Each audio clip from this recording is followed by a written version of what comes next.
Estamos ya de regreso en este programa ¿Y tú qué opinas? A través de la señal de Polar Comunicaciones.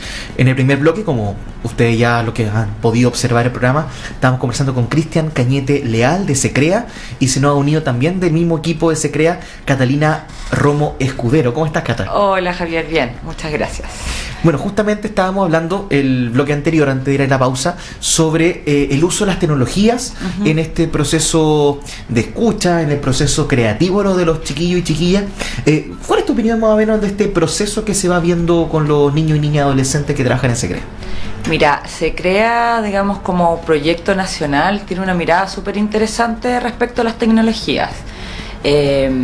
No la trata como de satanizar, entre comillas, como el gran enemigo, sino que al revés, lo que trata de hacer es integrarla y buscar las ventajas desde cómo la tecnología finalmente puede ser esta herramienta útil y que con otras como áreas de conocimiento pueden converger de una manera para generar procesos, digamos, mucho más como complejos, profundos, y que también puedan hacer que los jóvenes, y en este caso también niñas y niños, proyecten, digamos, hacia su quehacer en el futuro. Me llamaba la atención lo que decía Cristian en un momento, de que no pasaba el niño pegado al teléfono jugando en el proceso. Entonces, no, llegábamos a la reflexión, patudamente lo decía, tú decías, estabas de acuerdo, de que mientras el chico tenga que hacer algo con las manos o esté creando con otros, el teléfono deja de ser primordial y pasa a otra etapa. ¿Y eso ustedes lo han visto también intencionadamente o fue algo que fue apareciendo, se dieron cuenta mientras estaban trabajando? Mira, yo creo que lo que sucede es que lo que hemos observado nosotros, si bien estoy súper de acuerdo con Cristian que no es una cosa así tan adictiva como pareciese, por lo menos los niños que han asistido hasta ahora al SECREA y en los establecimientos educacionales donde hemos podido trabajar, también hemos observado que el celular finalmente también está ligado a un quehacer creativo muchas veces, y cuando tú le cambias el medio creativo, el niño responde de igual manera. En el fondo, el celular finalmente también es una cámara fotográfica que en algún momento era análoga, después pasó a ser digital y ahora está a tu mano.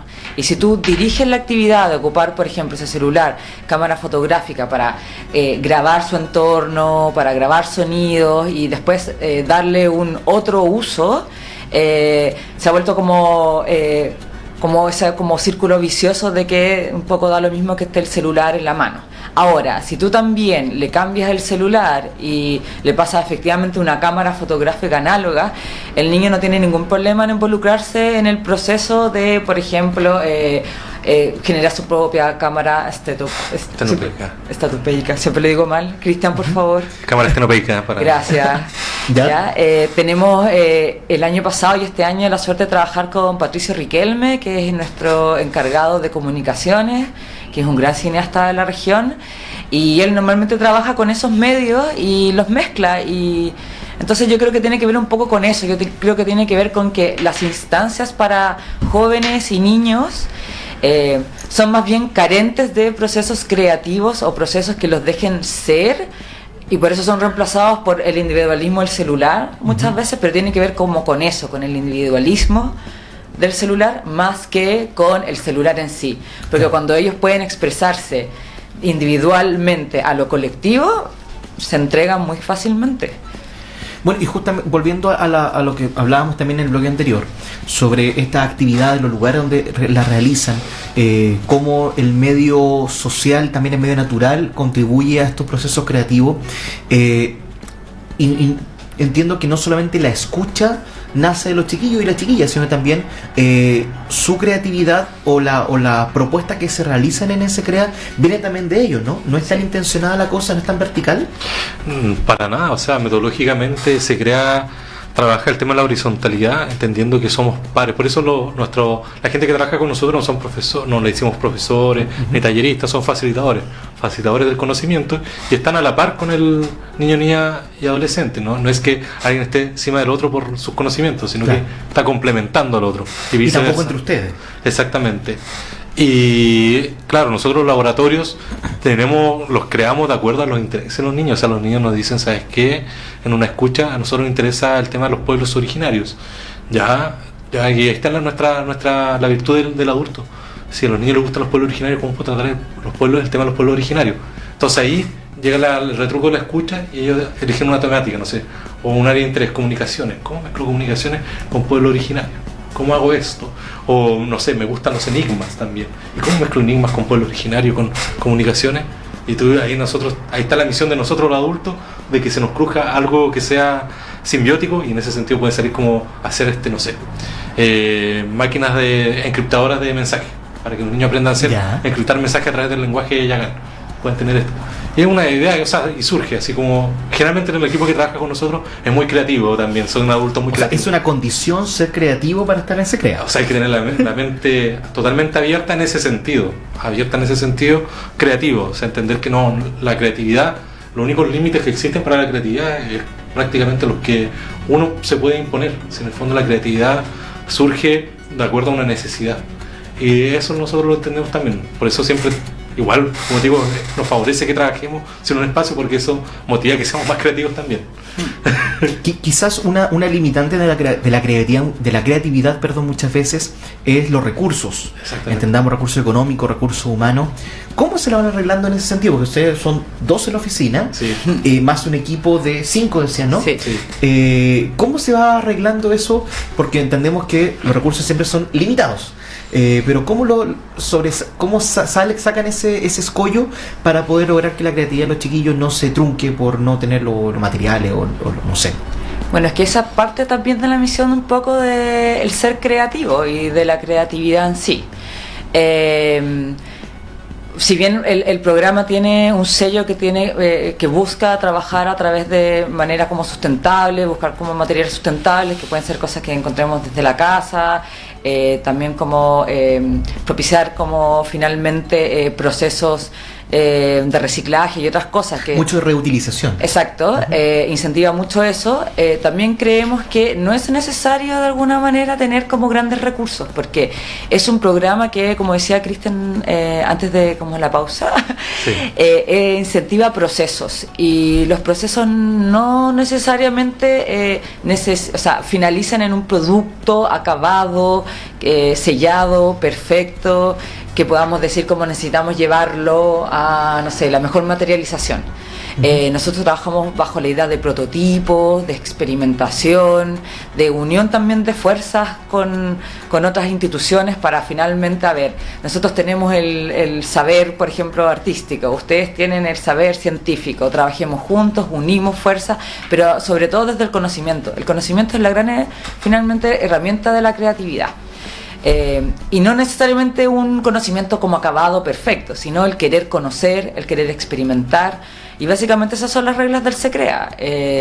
Y si tenemos de repente como no tenemos papel, es como, ¿qué hacemos? Pues dibujamos entonces con tiza en la calle y posteriormente lavamos el piso y listo. No necesitamos como un material exacto, porque esa es la condicionante, y eso es lo que creemos básicamente que es lo que ha pasado con la educación formal, que es como si no tienes como la mejor pintura, no puedes ser un gran pintor, y al final para ser un gran pintor quizás es mejor que seas un buen observador, ¿cierto? Entonces, ¿cómo nosotros incentivamos procesos de observación? ¿No? Eso es como lo importante. Y quizás la pregunta que no va directa al programa en sí, pero ¿cómo llegan ustedes al SECREA? Porque igual tienen una característica particular de la escucha con los niños, niñas, adolescentes, de la creatividad en sí misma. ¿Cuál ha sido su relación en la vida con la parte creativa que le hace después poner este conocimiento en perspectiva, digamos, para los niños? Bueno, en lo personal, claro, yo fui formado estudié en Santiago para ser historiador, y de ahí saqué mi especialización en educación y en patrimonio cultural. La creatividad, ¿cómo llega a mí? Bueno, es un tema que desde chico a mí me gustaba leer mucho, imaginaba muchas cosas, tenía muchos temas de fantasía, de lo que se puede hacer, se puede crear, qué pasa si uno esto con esto dentro de mi cabeza, y a través llegué a SECREA primero porque yo trabajaba con una agrupación, con una ONG de patrimonio cultural que creía acá en Punta Arenas, que se llamaba Memoria en el Viento, y nosotros teníamos pocos recursos, como toda sociedad civil, como toda organización de sociedad civil. Empezamos a crear nuestra propia autogestión, y con el equipo que formé con los chicos logramos los objetivos que nos propusimos, que fue como relevar el patrimonio del barrio, no solamente los barrios icónicos de Punta Arenas, como parte de un patrimonio tangible en Magallanes, para cada uno. O sea, nuestro barrio es súper importante y tenemos que cuidarlo, tenemos que propiciar su desarrollo, embellecerlo, porque es parte de nuestra identidad, y si nosotros despreciamos nuestro barrio, estamos despreciando parte de nuestra identidad. Entonces ahí empezó el tema de la creatividad, y a través de eso empecé a trabajar con el Consejo de la Cultura haciendo diferentes trabajos, y empecé a conocer el programa SECREA, porque a mí me invitaron a ser facilitador de SECREA en su primera edición. Al final no pude porque tomé otro trabajo que justo eran en la misma serie mía, entonces fue justo ya, no se pudo. Y de ahí, bueno, hubo obviamente un concurso público donde postulé para poder ser el encargado pedagógico, el profesor de SECREA, el que ve el tema metodológico más que nada. Y así fue, en el fondo también parte por mí por la misma curiosidad, porque a mí me encanta mucho jugar, yo juego mucho. Tengo muchos juegos de mesa, me gusta mucho el juego, los autitos, yo colecciono autitos, pero yo saco los envoltorios y juego con los autitos. No me interesa observar, sino que ver hasta dónde puede llegar.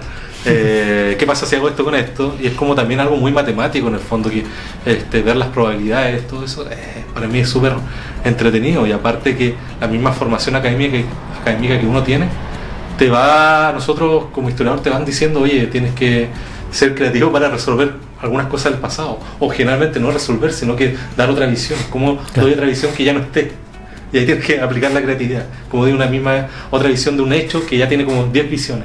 Entonces ahí parte todo el tema de la creatividad para mí, o sea, parte desde la formación, desde los niños, y también la estimulación temprana de mis padres, que muchas veces viene también ese tema del capital cultural, a pesar que, claro, yo estudié en escuelas públicas, que sé, donde uno dice que hay mayores limitancias, en ese sentido acceder a un mejor estándar creativo. En la casa siempre estuvo permanente el tema de la creatividad, y eso yo se lo agradezco mucho a mis papás. Siempre había libros, siempre habían juguetes, o si no había juguetes, habían lápices de alcohol, habían otras cosas, entonces había papel. Entonces, si yo no podía tener un barco gigante para hacer una barcaza, lo construía con papel o con las cajas de zapatos, entonces me las arreglaba. Y eso es también parte de los papás que decían, bueno, tienes que arreglártelas con lo que hay también, pues si tampoco es que vas a tener toda la vida o las cosas que puedes tener, sino que también tienes que ver todas las soluciones. Y también pasó por un tema de que, claro, en la enseñanza básica afortunadamente tuve muy buenos profesores, enseñanza media me tocó también un par de profesores buenos con tarde, que fueron bastante para mí significativos en este tema de la creatividad, ver cómo ellos enseñaban la educación, también gatilló en mí como una perspectiva diferente. Por eso igual estudié historia, porque un profesor de historia para mí fue muy, en ese sentido, un aporte dentro de mi misma, de la elección profesional que hice, porque uno dice, ¿quién estudia historia si no es algo rentable? Lo ven de manera rentista. Te entiendo perfecto. ¿Cachai? Entonces lo veo de otra manera, gracias a él pude verlo de otra manera, y también porque mis papás entendieron que cuando uno hace lo que ama, realmente uno va a ser feliz, y uno lo que está buscando es la felicidad. Y ahí como que ya, de ahí todo fue natural, y de ahí que entrarse y crear, y fue como este lugar donde debería haber estado en un principio de mi vida, o sea, de niño, de los 7 años debería haber estado acá. Claro, hubiese estado feliz en un laboratorio. Exactamente, hubiera estado muy feliz en un laboratorio. Y gracias, Cristian. Y Cata, tu caso.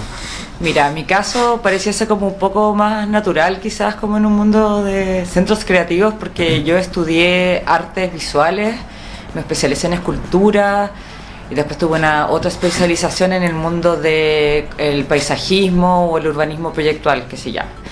Pero yo creo que finalmente todos los que estamos en el equipo SECREA a nivel nacional, las distintas regiones, desde Arica realmente a Punta Arenas, es un programa que de verdad está desde Arica a Punta Arenas, tenemos vocación de niños. Y tenemos aparte quizás recuerdos de infancia como muy felices, y tenemos recuerdos, así como dice Cristian, de haber disfrutado el ser niño y no lo perdimos, digamos. Y con eso me refiero a que somos o tenemos esa como, no sé, característica de querer seguir sorprendiéndonos.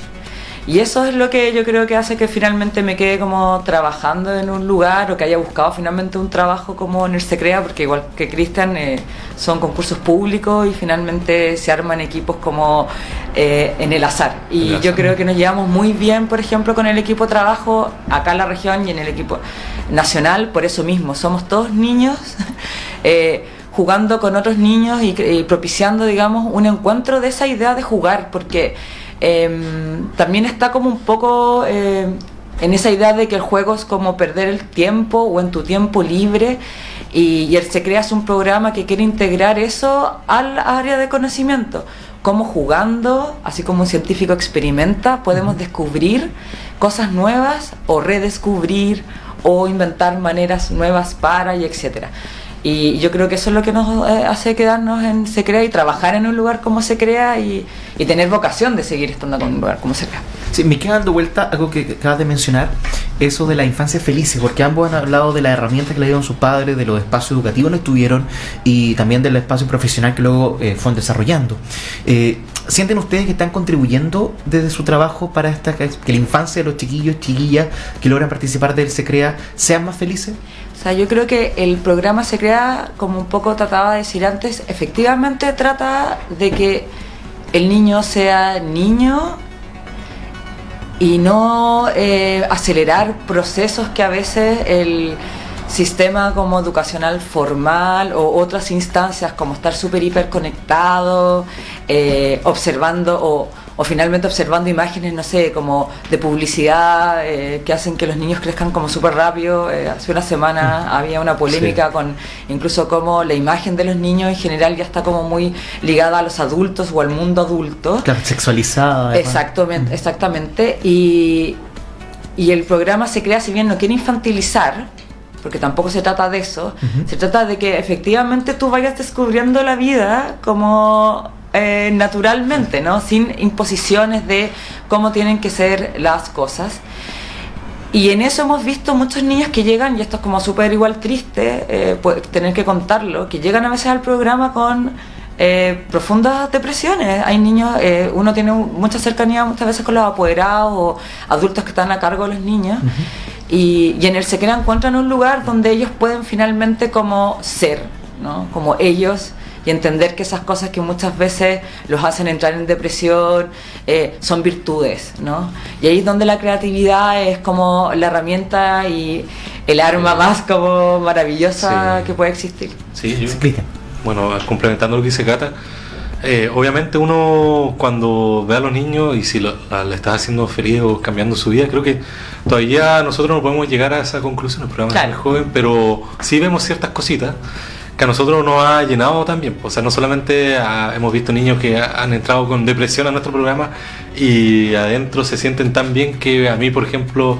me contactan por mail los apoderados para preguntarme cuándo hay otra actividad, porque al tiro el Osvaldo, por ejemplo, quiere ir, o cualquier otra persona, o el Francisco quiere ir, o cualquier otro niño quiere ir. Para mí eso es como una ganancia ya. Es como, pucha, realmente estamos bien haciendo las cosas. Y a veces nos toca que llegan a Se Crea naturalmente niños que ya tienen una creatividad muy así increíble. Y yo, por ejemplo, ahí destaco el de Francisco, un chico que se llama Francisco González, que es un chico que trabaja mucho con nosotros, que es un maestro de impresora 3D, y este año ganó hace poco un premio nacional de ciencia a nivel nacional en el Luis Alberto Navarrete. Él estudia. Y él con nosotros a todas vagas, o sea, nos acompaña, nos ayuda, nos hizo incluso armar una radio. Es un niño que nosotros vimos en él, o sea, él vio en nosotros una oportunidad para crecer también en sus intereses, y también nosotros vimos en él cómo podemos crecer nosotros, cómo Se Crea, aprender de él. Y si como bien dice Cata, nosotros no infantilizamos la infancia, sino que la infancia hay que vivirla, la niñez hay que vivirla, y también la niñez es no solamente un estado etario que uno vive, sino que nosotros somos, como dice unos niños envueltos en caparazones de adultos. Que es súper importante recordar eso, que somos eso, y nosotros creemos que es súper importante eso. Solamente agregar que ahí hay un detalle como súper importante con algo que decía Cristian al principio, como esta idea de como niños felices. El programa como tiene un enfoque de horizontalidad, no solamente en el trato, sino que también en la toma de decisiones. Es un aporte en el sentido en que el niño se siente valorado también desde muy pequeño, ¿no? Su decisión o lo que él opina es importante desde pequeño y no necesariamente tiene que cumplir, no sé, 19, 20 años para entrar en una etapa de decisiones que también a nosotros cuando éramos pequeños nos enseñaban que era el momento en que uno se iba a inscribir y votaba. O sea, ni siquiera solamente ese cliché, sino que... Y eso es decidor para que los niños se motiven a crecer en sus intereses. En temas de ciudadanía sobre todo, y también entendiendo que no podemos adultizar a los niños con experiencia donde ellos tengan que hacer trabajos de adultos, que es como acelerar el proceso a pesar de las buenas intenciones que hay.